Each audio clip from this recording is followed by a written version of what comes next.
Today on CCX News, renaming a park, how the city of Robbinsdale is moving forward to change a piece of the city's controversial past.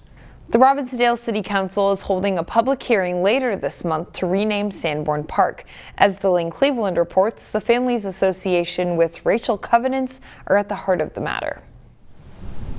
For decades, the Robbinsdale Park overlooking Crystal Lake has gone by the name Sanborn Park. It's just a nice old-fashioned small park. It's an old-fashioned park that will soon be getting a facelift and a name change. Sometimes we've got some blemishes in our history that we don't need to celebrate. Robbinsdale City Manager Tim Sandvik is referring specifically to racial covenants. Racial covenants, unfortunately not unique to Robbinsdale, not unique to the metro here, throughout the country existed in a variety of capacities and just had some abhorrent language that denied occupancy and ownership of a number of properties. In the early 1900s, the Sandborn family owned much of the unplatted land in the area north of Crystal Lake. When the family started selling that land for development, the Sanborn Holding Company contained language in their deeds stating, "The property shall not be conveyed, mortgaged, or leased to any person or persons of Chinese, Japanese, Moorish, Turkish, Negro, Mongolian, or African blood or descent." That language is why city officials thought a name change would be appropriate. I have confidence in saying that our city council is supportive of the renaming of Sandborn Park. To what that is, that'll be determined down the road. The public will be asked to weigh in at a city council meeting on September 17th. I think it would be of value to be as non-political and non-controversial as possible. Ultimately, the council will decide what to call this popular gathering spot in the heart of the city. In Robbinsdale, Lane Cleveland, CCX News. Two of the applications that were submitted for the name change include Shoreline Park and Castile Park in honor of Philando Castile, a black man who was fatally shot by a police officer during a traffic stop in 2016. Meanwhile, another big decision awaits Robbinsdale. The City Council will soon vote on whether to give consent to the Blue Line light rail extension planned on County Road 81. The City Council can't vote to change the project to buses or a different route. Instead, members must decide on the project in front of them, a project that's brought forth plenty of passion and concerns. At this week's meeting, 32 people spoke on the project. Voices were roughly split for and against. For Mark Bedingay, it was his first time ever coming to a council meeting. He's lived in Robbinsdale for nearly 40 years. I don't envy you guys at all. But what we're really dealing with is two mindsets. You have us that have been here forever thinking, wait a minute, you're going to change our whole town. You're going to change, you're going to make things uncomfortable for us. And then we have the younger mindset that said, yes, we want change, we want that. And I'll be honest with you, I'm not sure how I feel about it. A whole host of concerns were raised, from crime to station locations to noise.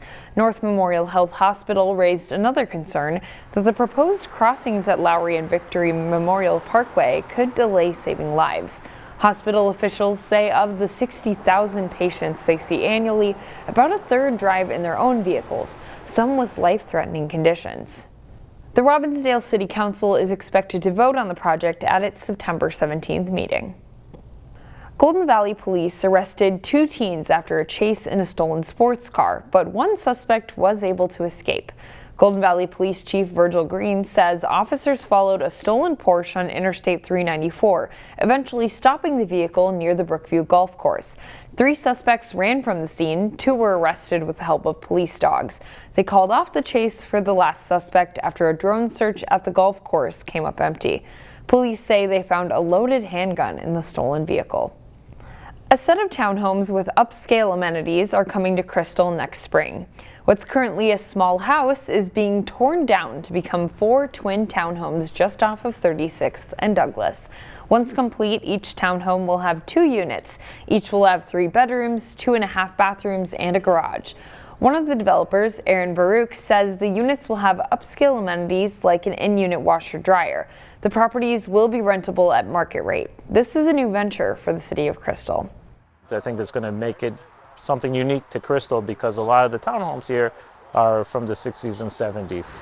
Baruch worked with the city of Crystal to get this plot. Crystal community leaders, alongside him and his father, broke ground on the property on Thursday.